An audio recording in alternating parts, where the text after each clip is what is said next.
네, 키워드 5가지 확인해 봤습니다. 첫 번째 키워드는요, 이제 6월입니다. 그래서 5월, 사실은 5월은 파는 달이잖아요. 네, 세린 메이였는데, 안 팔았으면 다행이고요. 어쨌든 올해는 잘 이겨낸 것으로 확인이 됩니다. 5월 한 달 동안 수익률이 6% 상승했다라는 얘기 한번 들어보도록 하겠습니다. 연구원님, 뭐 기록적이라고 봐야 되나요? 네, 저희가 5월 초에 저희 주제였었죠. 세린메일 아, 팔았어야 네. 되냐라는 네. 얘기를 했었는데 저희가 팔지 말자라는 저희가 또 격렬한 또 토론을 하지 않았습니까? 그랬죠. 네. 네, 다행히 S&P 500이 한 달간 6.2% 상승을 했습니다. 이것이 지금 2023년 11월 이후 최대 월간 상승폭을 또 기록을 했고요. 그리고 1990년 이후 35년 만에 최고의 5월 실적을 기록을 했습니다. 뭐 거기에다 나스닥도 뭐 10%, 약 10% 급등을 했습니다. 나스닥도 97년 이후 최고의 기록을 했습니다. 뭐 다우지수도 4% 상승을 했고요. 이게 아마 특수성이 있었을 거예요. 그러니까 4월에 워낙에 네. 정신없이 빠졌기 때문에 그렇죠. 네, 그걸 메꾸는 과정에서 올해만큼은 세린 메이가 아니었다라고 합니다만 그럼에도 불구하고 90년도 이후 최고 기록이라는 거는 좀 인상적이긴 하네요. 또 다른 포인트가 좀 있었을까요, 부사장님? 일단은 실적이 좋았고요. 좋았고 특히 가장 중요한 게 관세에 대한 긴장 완화가 된 게 아닌가. 그쵸. 그게 아마 제일 주요했죠. 예. 라고 보시면 될 거. 또 한 가지 뭐냐면 그 개인들이 주식을 많이 샀거든요. 개인 매수한 게 도움된 게 아닌가라고 말씀을 드립니다. 결국에는 또 이제 개인 투자자들의 힘이 진짜 만만치 않다는 걸 좀 보여줬던 것 같은데 반대로 헤지펀드는 손실을 좀 봤다고 들었어요. 헤지펀드는 반대 손실 봤는데 저는 개인이 이해한 거는 헤지펀드가 자꾸 거꾸로 가는 매매를 하고 있는데 네. 왜 그럴까요? 그러게요. 한번 수익률 보여주시죠. 네, 지금 보시면 그에 반해서 지금 5월 한 달간 매크로 투자 헤지펀드들은 마이너스 4.3%, 20년 만에 최악의 성과를 보냈습니다. 20년 만에 네. 최악이에요. 그 이유는 지금 4월의 해방의 달 이후 변동성에 대응하면서 방어적인 포지션, 뭐 가치주나 채권, 스태그플레이션에 베팅을 했습니다. 하지만 5월에 반전 랠리가 있으면서 큰 손실을 입었는데요. 지금 JP모건이나 월가에서는 지금은 매크로 트레이닝이 완전히 다른 차원이라고 토론을 했습니다. 야, 매크로 트레이딩이 완전히 다른 차원이다. 네. 그러니까 매크로 트레이딩이라는 게 사실 우리한테 그렇게 친숙한 단어는 아닙니다만 그냥 그 뜻을 좀 생각을 해보면 우리처럼 하루 뭐 이틀 뭐 이렇게 트레이딩하는 게 아니라 되게 장기적인 관점에서 트레이딩을 할 거라고 생각이 들거든요. 그렇죠. 근데 그렇죠. 지금은 그게 안 될 것 같기는 해요, 진짜로. 그게 트럼프와에서는 잘 안 되겠죠. 네. 안 되는 건데 사실 매크로 투자했던 헤지펀드 잘못한 게 아니고 시장이 너무 복잡한 게 아니었는 생각이 그러니까요. 들어요. 예, 그래서 일단은 지금은 헤지펀드 잘못보다는 약간의 올해만 독특한 성과 나온 게 아닌가라고 기억하시는 게 낫겠죠. 예. 이러면서 또 타코가 나온 것 같습니다. 아, 탁구도 열받아서. 네, 열받아서. 그러니까 이런 타코 신조까지 나오면서 지금 트럼프 정책의 일관성이 부재하다라는 네. 이야기가 나오고 있습니다. 그러니까요. 트럼프라는 사람은 아마 동의를 못할 거예요. 왜냐하면 나는 언제나 일관적이었다라고 얘기하는 사람이기 때문에. 그렇죠. 예. 근데 이제 매크로와 관련해서 이제 고민하고 골똘히 하시는 분들은 야, 이거 진짜 방향성을 어디다 넣어야 될지 모르겠다라고 고민을 하실 것 같은데 그래도 뭐 시장에 투자하시는 우리들 입장에서는 뭐 시장이 올라왔으니까 이 정도면은 뭐 나쁘지 않은 5월이었다라고 정리할 수 있지 않을까요? 네, 개인 투자자들의 승리였었고요. 그러니까요. 네. 그렇죠. 예. 네, 이렇게 한번 보시면 지금 5월 한 달간 만약에 지금 6% 상승을 했다고 했는데 지금 제가 다음 이 페이지를 보시면 지금 시장의 변동성이 커질수록 저희가 또 매도하고 싶은 마음이 커지지 않습니까? 그럴 수 있죠. 네, 하지만 지금 이렇게 피델리피에서 지금 냈는데요. 지금 네. 수익률이 가장 좋았던 몇 번만 놓치더라도 장기 수익률을 크게 떨어뜨릴 수가 있습니다. 만약에 1986년 1월부터 2024년도까지 12월까지 1만 달러를 투자를 하고 그대로 유지했었다면 그냥 24만 달러로 수익률이 올라옵니다. 그러니까 이게 수익률이 가장 좋았던 며칠을 놓치면 마이너스가 네, 된다는 그렇죠. 게 네. 전반적으로 주식시장은 항상 뭔가 걱정거리를 갖고 있기 때문에 네. 전반적으로 별로 안 좋아요. 별로 안 좋은데 근데 그 좋았던 며칠 동안의 수익률이 극대화될 수 있다는 거거든요. 네. 역으로 얘기해 보면은 이 시간을 우리가 모르잖아요. 언제. 네, 네. 그렇죠. 그러니까 부사장님이 항상 얘기하셨던 미국 주식은 쉽게 파는 게 아닙니다. 그 얘기가 여기에 해당되는 얘기인 것 그렇죠. 같아요. 아마 4월 9일일 것 같아요. 4월 9일 날 많이 급등했죠. 네. 그때 전날 파신 분들은 그때 올라갔던 그 지수 생각하면 그때 따라 붙을 수 있었을까? 못 가죠. 못 못 가죠. 가겠죠. 예. 아마 그런 거 얘기한 거기 때문에 보시면 좋은데 보시는 것처럼 지금 10일만 놓치면 단 10일 때문에 거의 반토막 나는 수익률이 수익, 50% 그렇죠. 이상 줄어들고 예. 잔액도 지금 11만 달러가 됩니다. 예, 그렇죠. 예. 그러니까 뭐 어쨌든 버텨야 되는 게 맞는 것 같아요. 아무리 시장이 어렵다고 하고 막 힘들다고 하더라도 뭐 거기서 우리가 저점을 예측해서 사면 그게 베스트긴 하겠지만 예, 예. 그게 굉장히 어려운 일이라고 가정한다면 적당한 희망 요소들은 남겨놓고 계속 가져가는 게 좋지 않을까라는 교훈을 얻게 되네요. 그래서 이런 교훈에 입각해서 봤을 때 잘 네. 하신 분이 개인 투자가 아닌가 생각이 들고 그러네요. 그래서 아까 얘기했지만 올해 상반기에 가장 우승자는 개인이었다라고 아, 말씀드리는 거죠. 좋습니다. 네, 이렇게 또 진짜 금방 말씀하신 대로 38년 동안 단 50일만 놓치더라도 투자자의 90%를 마이너스를 하게 됩니다. 그러니까요. 네, 그래서 뭐 워렌 버핏들도 뭐 시장의 타이밍을 예측하지 말라 이런 얘기까지 하고 있죠. 그쵸. 예. 뭐 예측해서 맞으면 좋은 건데 예측하는 게 거의 불가능해 근데 가까워. 이런 거 얘기하면 또 좋을 때만 사면 어떡하냐 물어보시는 분이 계시는데 네네. 근데 별 차이가 없었거든요. 돌려보면. 아, 그래요? 네, 그냥 네. 제일 좋으신 분이 그냥 가져가는 거니까요. 절대 내리지 마시고 쭉 가져가시면 좋을 것 같습니다. 시장에 머물고 네, 장기적으로 네, 네. 머무는 게 답이라고 생각하시면 좋을 것 네. 같습니다. 그쵸. 네. 예. 뭐 내가 조금 잘 샀다고 해서 막 쉽게 파는 것도 오히려 수익률을 애매하게 만들고 사람 쫓기게 만들거든요. 네. 이 사람이. 그래서 그런 것들까지 다 고려한다면 좀 장기적으로 쭉 끌고 갈 수 있는 포트폴리오를 계속 구상을 해야 되고 그 안에서 조금씩 비중을 다르게 하는 거는 필요하겠죠. 그때그때 상황에 따라서. 예, 그런 것들을 저희가 애프터월가를 통해서 좀 도와드릴 수 네, 있도록 네. 앞으로도 노력하겠습니다. 그리고 끝으로 그 베스트하고 워스트데이를 우리가 짐작할 수 있을까요? 아, 없죠. 알 수 있습니까? 오늘은 어떨까요? 그래서 모르기 때문에 네. 그냥 쭉 가져가시면 돈을 번다는 거니까 그렇게 쉬운 거잖아요. 그냥 보유하시면 되는 거기 때문에 예. 스테이트 코스를 다시 한번 기억하시면 좋을 것 같습니다. 예. 네. 아, 참 근데 말은 쉽게 하는데 그때 되면은 또 이제 사람이 마음이 불안해지죠. 힘들어져요. 예, 항상 어려워지고 하도 곳곳에서 떠들어대니까 이 유튜브로 막 기사로 막 이러니까 그래도 저희는 열심히 중심을 잡을 수 있도록 노력하겠습니다. 자, 그러면 두 번째 키워드 이어가도록 하겠습니다. 두 번째 키워드는 경제 지표 얘기 제가 오프닝에서 간단히 드렸는데 이거 보고 있으면 트럼프 말이 사실 틀린 게 별로 없어요. 어떻게 보면. 네, 그렇습니다. 지난주 금요일에 두 개의 경제 지표가 발표되는데요. 예. 4월 개인 소비자 지출 PCE가 물가 지수가 지금 긍정적으로 나왔습니다. 예. 연준의 물가 목표치인 2% 근접을 하고 상승폭이 7개월 만에 최저치를 기록을 했습니다. 뭐 헤드라인 같은 경우에도 2.5%로 예상치 부합을 했습니다. 이거 이렇게 말씀하신 대로 지금 지표만 보시면 지금 물가 상승에 지금 뚜렷하게 완화되고 있는 지표가 보입니다. 네. 하지만 좀 세부적으로 보시는 게 좋을 것 같은데요. 네, 개인 소득은 0.8% 전월 대비 상승을 했지만 소비 지출이 줄었습니다. 어허. 네. 저렇게 되면은 우리가 어떻게 해석을 해야 될까요? 아직 좀 관세 영향을 기다려야 된다라는 입장으로 봐야 될까요? 그러니까 임금 소득은 크게 늘었지만 소비자들의 관세랑 불확실성으로 지출을 줄이고 저축을 늘리는 신중한 태도를 보이고 있습니다. 그럼 경기 자체는 하반기까지 좀 두고 봐야 된다라는 입장이기는 한데 아무래도 미국 경제가 70% 이상가 소비로 이루어지는 예, 곳이기 때문에 이거 자체가 조금 좀 뜯어서 보면 좀 우려할 수도 있을 것 같습니다. 근데 역으로 생각해 보면 소비가 줄어들면 물가는 뭐 여전히 아래 밑에 있는 거 아닌가요? 어떻게 봐야 되나요, 부사장님? 맞고 네. 그다음에 저희가 놓치면 안 되는 게 목표치가 2.0인데 2.1이면 거의 다 온 거 아닙니까? 네, 그러게요. 그러니까 여기 나오는 것처럼 하반기부터 반영된다는 건 좀 아닌 것 같고 저는 개인적으로 이게 만약에 다음에 또 잘 나오면 아마 9월 달 정도 금리를 하지 않을까 생각이 드는 거니까 너무 나쁘게 보지 말기를 다시 한번 말씀드리고요. 이 정도면 정말 좋은 지표인데 그러게요. 예, 네. 이걸 왜 걱정하는지 모르겠습니다만. 네, JP모건에서는 하반기에 군원 PC가 3.1%까지 상승할 수 있다라고. 네, 뭐 그럴 했습니다. 수도 네, 있죠. 그럴 수도 있죠. 그럴 수도 네. 있죠. 왜냐하면 네. 아직까지 관세가 직접적으로 오지 않았기 네. 때문에 그렇죠. 하반기에 직접적으로 올 것이기 때문에 조금 더 두고 볼 필요가 있다고 합니다. 네.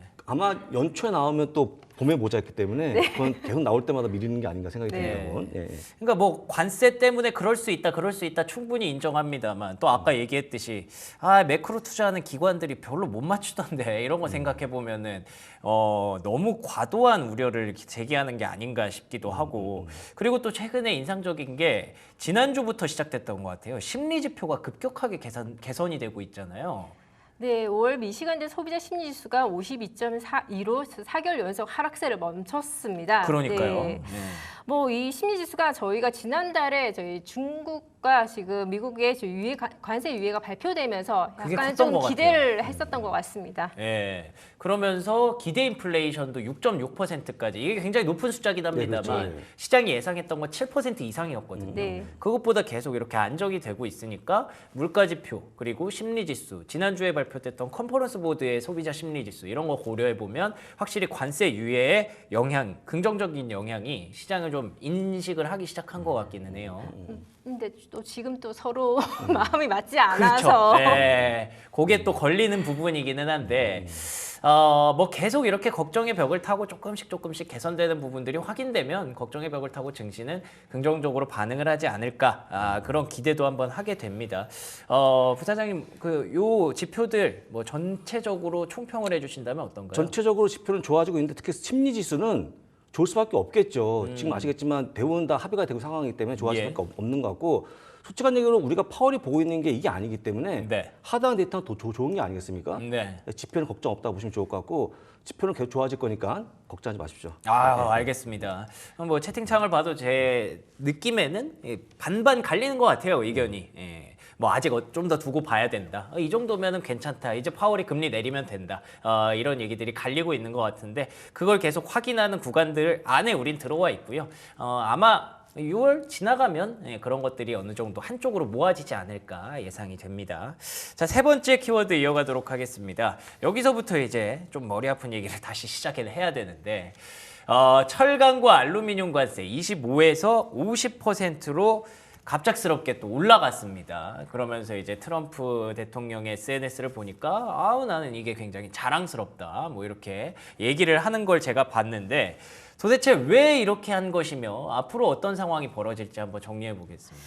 네, 트럼프 대통령이 지난주 금요일 US 스틸 공장 연설에서 외국산 철강 알루미늄 관세를 기습 인상을 했습니다. 그리고 6월 4일부터 발효가 된다고 하는데요.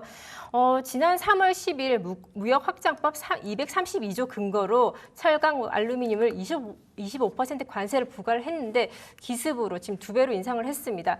당연히 EU나 캐나다에서 지금 반발을 하고 있고 EU에서도 7월 14일 전후로 지금 보복 조치를 할 것이라고 경고를 했습니다. 그쵸. 예, 뭐 이게 당연히 예상되는 그런 수순인데 그 이유나 뭐 이쪽에서도 좀 당황스러울 것 같아요. 갑자기 왜 이런 얘기가 나왔는지. 근데 뭐 일각에서는 그거잖아요. 긁혀서. 예. 긁혀서 그런 것 같아요, 제가 봐도. 예. 그런 거 사실 232조에 따르면 국가 안보가 걸리면은 보통 반대할 수 있는데 이번에 일본 제차에 넘기지 않았습니까? M&A가 아니고 파트너십? 파트너십이라고 했습니다. 파트너십이니까 M&A입니까? 뭡니까 도대체? 근데 제가 볼 때는 M&A인데 그 앞뒤가 다르네요. 굳이 얘기하자 파트너십 하고도 웃기지만 제가 볼 때 사실은 철강 넘기면 안 되는 건 넘기고 나서 뭔가 본인이 약간 뒤가 구리니까 네. 한 게 아닌가 싶어서 저는 아까 얘기했지만 탁구 별명 때문에 한 거라고 보고 있습니다. 기분 나빠서. 네, 그리고 또 트럼프가 또 가서 달랜 것 같은데요. 네, 지금 US 스틸 같은 경우는 대표적인 러스트벨트로 또 트럼프의 표밭입니다. 예, 그러네요. 네. 예, 그러면은 올려놓고 이제 좀 네. 뭐 뒷수습을 한 건가요? 네. 네, 그렇지만 지금 철강업계는 고용 유지 등 여러 가지 긍정적으로 이해할 수 있지만 지금 자동차나 건설이나 기계업계 같은 경우에는 지금 인플레이션을 직격탄을 받을 수도 있습니다. 50% 관세가 이제 인상이 되면서 그렇다는 거죠. 네, 네. 아니 그러면은 도저히 이게 상식적으로 이해가 안 되는데 그러면은 진짜로 그냥 뭔가 나 화났다라는 걸 보여주기 위한 도구밖에 없는 거예요? 자기가 화났다는 것도 있지만 그다음에 또 한 가지 아까 봤던 직원들이 올리는 걸 또 찬성하더라고요. 올리면 그래요? 좋아진 거니까. 그래서 그렇게 보시면 될 것 같고 역시 표밭에 대한 관심이 커진 게 아닌가라고 본다는 거. 표밭에 대한 꼭 관심 기억하시면 다시 좋을 것 한번. 같습니다. 근데 제가 아무 생각해도 철강 업체 넘기면 안 되는 걸로 보이고 있는데 넘긴 게 너무 이상한 거 아니겠습니까? 넘긴 거 자체에서 오는 약간 그- 뭔가 있는 것 같아요. 아마 그게 우리가 알고 있는 일본 관세과 연결되는 상황인지 모르겠지만 좀 무리에 넘긴 게 좀 걸린다 제가 볼 때는 뭔가 딜이 있었을 것이다. 라고 보고 있습니다. 알겠습니다. 뭐 그러면은 우리가 또 좋은 것만 얘기를 해보죠. 미국의 철강주는 그러면은 뭐 반등을 하고 있나요? 어떤 상황인가요? 네, 지금 US 스틸 같은 경우에는 지난주 20% 정도 상승을 했습니다. 5일간. 예. 네, 그리고 단기간 여러 철강주가 또 단기 급등을 하긴 했었지만 뭐 중장기적으로 지금 여러 시장의 변동성이 확대될 전망이고요. 예. 그리고 제가 조금 더 말씀을 드리면 지금 아까 말씀하셨듯이 지금 US 스틸과 일본 제철이 지금 인수가 맞물려 있습니다. 그래서 일본 제철에서 지금 140억 달러 투자를 하면서 지금 파트너십 관계에서 이제 파트너십 관계로 전환을 했는데요. 네. 지금 이것이 아까 말씀하셨듯이 지금 일본 제철이 미국 내 생산 확대하면서 관세 회피를 노리고 있지 않나라는 생각이 들면서 이렇게 지금 일본 제철이 세계 3위 생산 능력을 확보하게 되었습니다. 예, 그렇군요. 일단 US 스틸, 뭐 일본 제철, 뭐 이런 이슈가 또 같이 엮여 있다고 하니까 뭐 충분히 이해할 수 있을 것 같기도 하면서도 좀 이래서 어렵네요. 한국이 조금 피해를 보는 게 아닌가 생각이 듭니다. 한국이 쿼터가 있었는데 쿼터까지 무산이 되고 있기 때문에 네네. 한국의 어떤 가장 큰 피해가 올 걸로 보이고 있고 이게 사실은 이제 저희가 보기에는 뭔가 같은 우익인데 같은 국가인데 같은 좋아하는 국가인데 일본에 약간 한국이 밀린 게 아닌가라는 정도. 그것도 있으니까 참고하시면 좋을 것 같습니다. 같은 우방국들 안에서도 우선순위가 좀 그렇죠. 있는 거군요. 우방국이 약간 한국이 밀려 있는 듯한 모습이 나왔기 때문에 예. 빨리 이번에 정부가 출범해서 이걸 좀 해결해야지 좀 될 것 같아요. 제가 볼 때는. 그러네요. 예, 예. 그러니까 미국이랑 일본이 좀 친해진 상황에서 이제 관세 인상이 나온 거니까 미국이랑 일본 안에 울타리가 생긴 거고 다른 우방국들은 뭐 크게 신경 쓰지 그렇죠. 않는다라는 메시지로 보일 그렇죠. 수도 사실은 있는 거죠. 일본 제철이 인수할 때 예. 이유를 아무도 모르거든요. 예. 아무도 모르는데 처음에 반대했잖아요, 트럼프가. 예. 반대했다가 선성한 거기 때문에 아무도 이유를 모르지만 아까 얘기했지만 뭔가 밀실에서 뭔가 나온 게 아닌가라고 보는 거 나오고 있습니다. 네, 이 둘의 역사는 2023년도부터 거슬러 가는데요. 뭐 당시 인수 발표를 23년도에 했었지만 뭐 민주당이나 공화당 뭐 정치권 반발이 많았었고 그리고 철강 노조까지도 모두 반대를 하면서 바이든 행정부 25년 1월에 인수를 완전 공식 차단을 했었습니다. 네. 하지만 갑작스럽게 이번에 또 트럼프가 파트너십을 맺었습니다. 뭐 어떻게 보면은 그렇게 볼 수도 있을 것 같아요. 트럼프도 이제 결국 적절한 카드가 있으면 서로에게 윈윈이 된다고 생각한다면 받기도 하는구나 뭐 이렇게 생각해서 우리가 좀 긍정적인 부분들을 찾아서 거기를 노려야 될 수도 있을 것 같은데 뭐 일단은 이로 인해서 오히려 물음표가 좀 찍히는 상황이 더 많은 것 같기는 합니다. 근데 어쨌든 지금 이 이슈 그러니까 관세를 인상한 이슈만 놓고 얘기를 해보자면 이번에도 혹시 치킨처럼 또 빼주는 거 아닐까요? 너무 과도한 것 같은데 50%는? 이제는 아닌 것 같은데. 아 그래요? 요건 다른가요? 예, 이제는 아닌 것 같다고 생각이 듭니다. 이제는. 그렇군요. always 치킨이었는데 예외가 또 발생을 할 수도 있겠다. 뭐 그런 시나리오도 우리가 또 가져가야 되겠군요. 예. 철강이 아시겠지만 쓰이는 데가 많기 때문에 거의 국가 안보급의 사실은 자산이거든요. 그 정도예요? 제가 보기에는 그렇게 안 할 것 같고 한다고 그러면 상대방 보고하는 건데 글쎄요. 이거 50%는 그냥 유지하지 않을까 생각합니다. 그렇군요. 이렇게 되면 뭐 다른 이제 품목별 관세도 좀 우리가 생각을 해봐야 되지 않을까 싶은데 뭐 아직 나온 걸 걱정할 필요는 없으니까 앞으로도 이 트럼프 관세는 계속 이어지겠구나. 숙제가 진짜로 더해진 거구나라고 우리가 이해해야 된다는 의견 주셨습니다. 자, 그러면 네 번째 키워드로 바로 이어가 볼까요? 중국과의 이 관세에 대한 제가 말씀드린 그 소모적인 다툼에 대해서 실체를 좀 한번 들여다보도록 하겠습니다. 어떤 내용이 일단 나왔던 거죠? 네, 바로 직전에도 속보로 나왔었는데요. 지금 서로 지금 무역 합의를 위반했다고 주장을 하고 있습니다. 예. 하지만 직전에 캐비넷의 미국 국가경제위원회 이사가 트럼프 대통령과 시진핑 국가주석이 시일 내 뭐 이번 주라고도 이야기를 하던데요. 무역 문제를 논의할 수 있다라고 했지만 아직 날짜는 미정이라고 했습니다. 그리고 트럼프 대통령이 트루스 소셜에서 중국이 미국과의 예비 무역 합의를 완전히 위반했다라면서 이제는 나는 나이스 가이가 아니다라고도 이야기를 했습니다.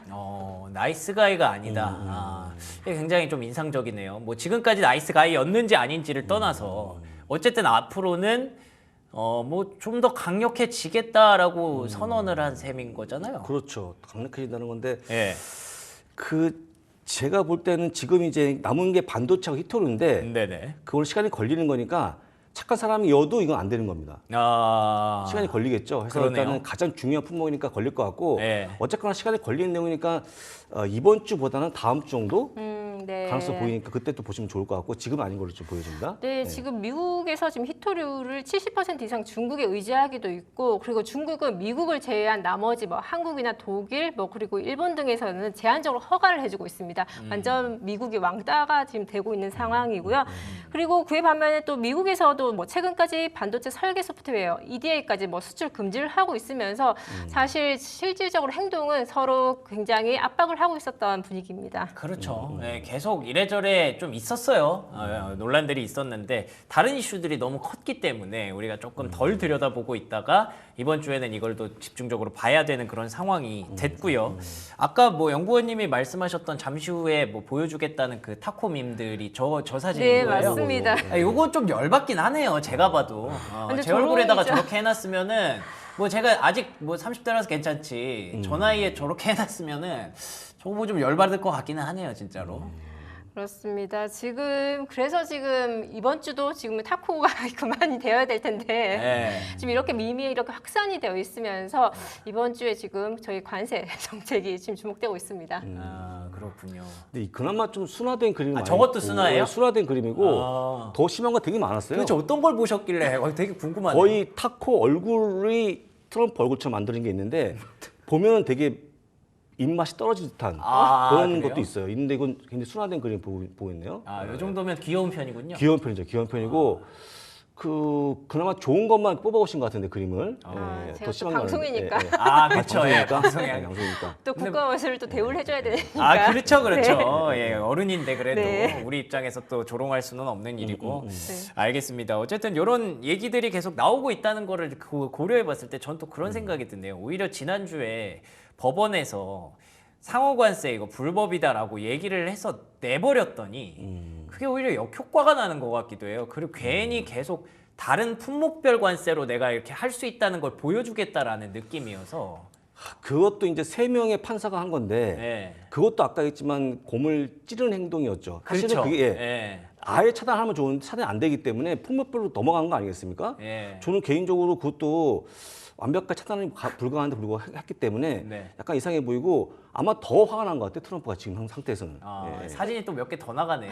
또 저런 거 정도면 센 겁니까? 저 어떻게? 오른쪽에 저 그림. 저게 센 거군요. 저 그림. 아주 센 그림인데 또 금방 찾으셨는데 이게 그림이 수도 없이 많고 예. 이번 주까지 이어집니다. 이 밈에 대한 돌풍이 되게 많죠. 그렇군요. 되게 예. 많죠.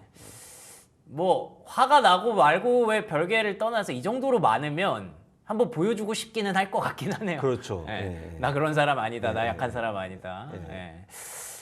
이 트럼프를 찌르지 말라.